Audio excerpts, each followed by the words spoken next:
महारानी का बता बता बता। मकैया मखनिया सर खाया है तुम? ए मखनिया ना हो गई मैं क्या होते? मखाने हो गई, ताल मखाने। अच्छा मखाने। हाँ देख रहे परीक्षक, इनते कहते हैं सिंगल ना डबल उल्लू। जे खाए वही जाने, जे कछुआ तो जानते ना। ओ भैया एक बात बता। वैसे तू है तो बड़ा नीक हो, तू इतनी बढ़िया सब्जी खाए वो खीर खाए के आओ, सही सही बताइए जाने। तू तो है तो वैसे ईमानदार, तो मैं कहना चाहता हूँ मुँह बहुत अच्छी लगती है खीर, तो मुँह खाने के लिए मन कर रहा है। तो जीव चटनी होगा।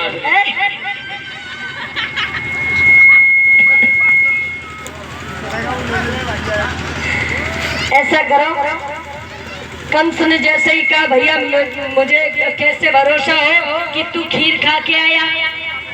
कंस ने कहा क्यों भैया, अगर तू खीर खा के आया होगा तो तेरी जीभ मीठी होगी।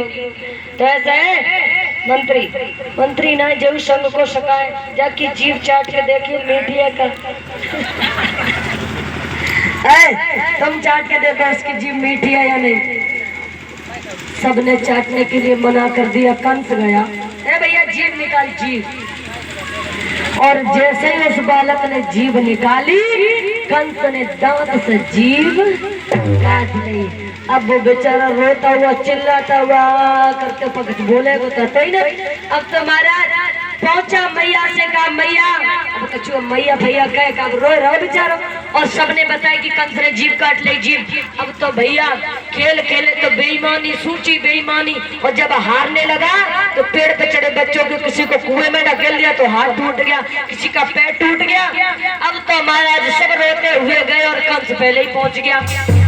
उनके माता ही बाप आए और शिकायत करने लगे, देखो महाराज उग्रसेन तुम्हारा लाला बड़ा हो गया है, इसलिए अपने लाला को सुधार लो अच्छे से। मेरे लाला की जीभ काट दी, फलाने लाला की टांग तोड़ दी, उसकी बाजू तोड़ दी। अब बताइए ऐसे तुम्हारा लाला अगर रहेगा तो मेरे बच्चे तो एक भी जिंदा नहीं रहेंगे। उग्रसेन ने कंस को बुलाया, कंस हमारी बहुत शिकायतें आ रही है। शिकायत? हाँ क्या करते हो तुम? कुछ नहीं, खेलते और क्या करते?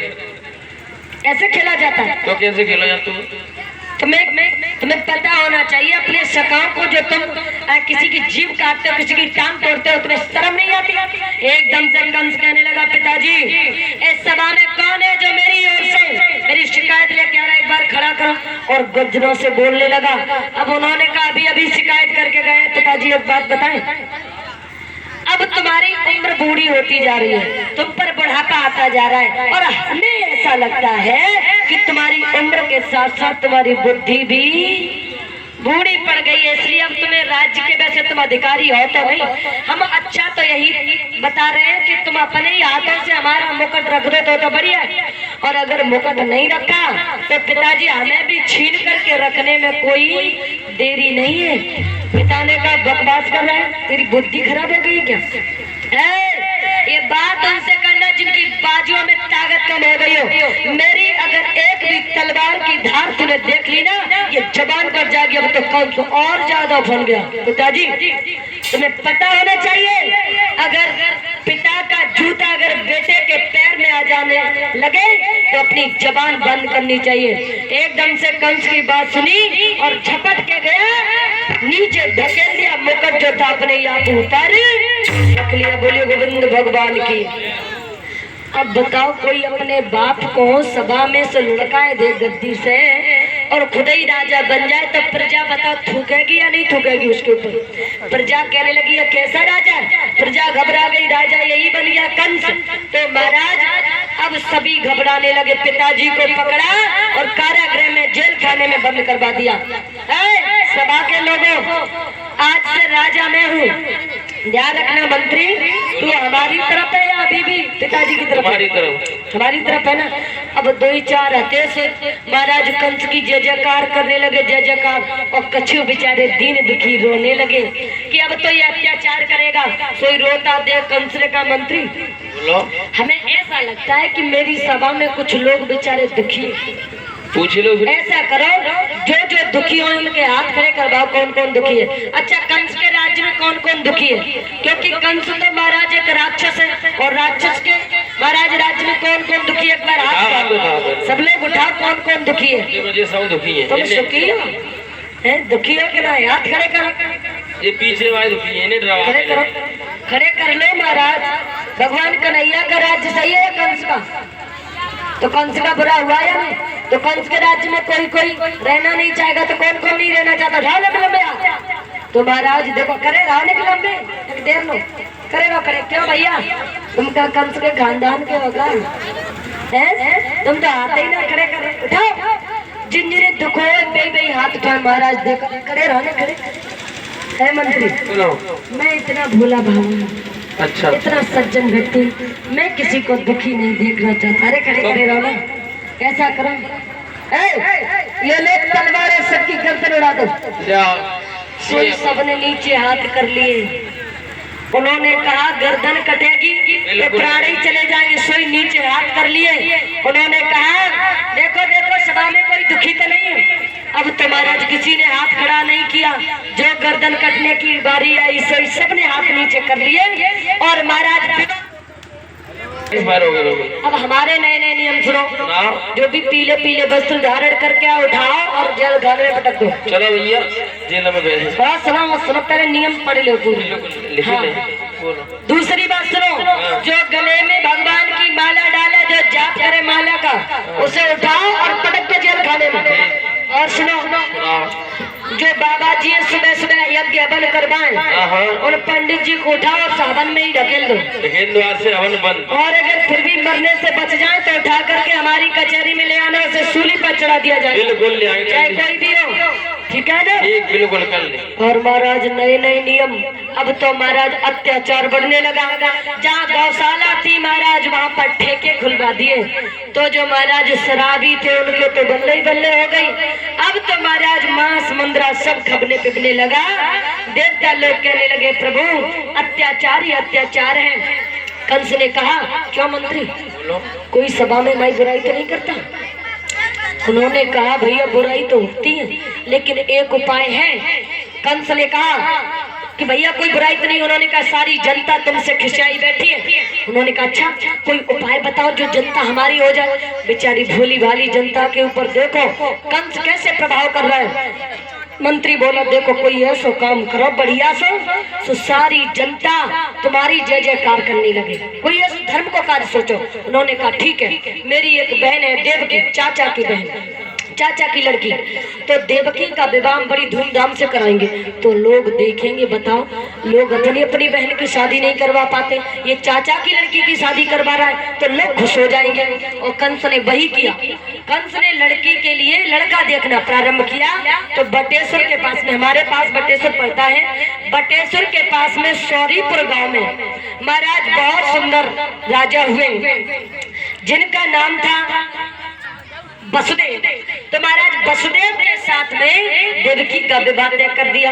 लोग कहने लगे देखो वैसे कंस कछु होए अपनी चचेरी बहन की शादी कर रहे, वैसे है तो कछु बढ़िया। तो कछु चर्चा उनकी धर्म की चलने लगी। अब कंस ने जैसे ही बारात आई तो दहेज में इतना कुछ दिया, इतना दिया महाराज, हाथी दिए, घोड़े दिए, इतनी सेना दी और कई रथ तो सोने के महाराज भिजवा दिए।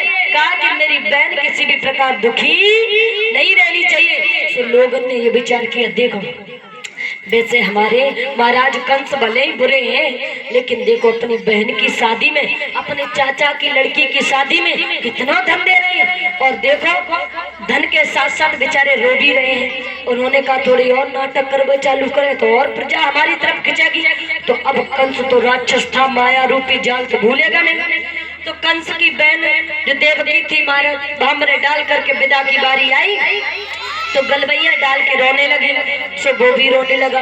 लेकिन एक बात कही देवकी, रो नहीं, मैं तेरा ठहरा भाई और तेरी सास, तेरी नंद, तेरी जिठानी, तेरी देवरानी कछु तोते कहे। तो एक केवल पत्र भिजवाए दिए सारी सेना को लेकर के, एक ही बंदूक में सारी लोग, पता नहीं चलेगा, पुतले की तरह उड़ा दूंगा। उन्होंने कहा भैया विदा कर रहे हो या होली खेल रहे हो खून की? उन्होंने कहा कोई भी दिक्कत आए बहन मुझे बता देना। अब कंस तो कंस, तो महाराज उसने कहा बहन आज मैं तेरी विदा खुद ही करने के लिए जाऊंगा और आज रथ पर बैठा है कंस और खुद ही रथ को हाँक रहा है, और इधर देवकी बैठी है और पीछे वसुदेव जी और देवकी बैठी है, और कैसे विदाई हो रही है। अरे रथ में देवकी जा रही है और पीछे से मेरी साला है, और ताके पीछे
माया रूपी जाल बसाए हैं।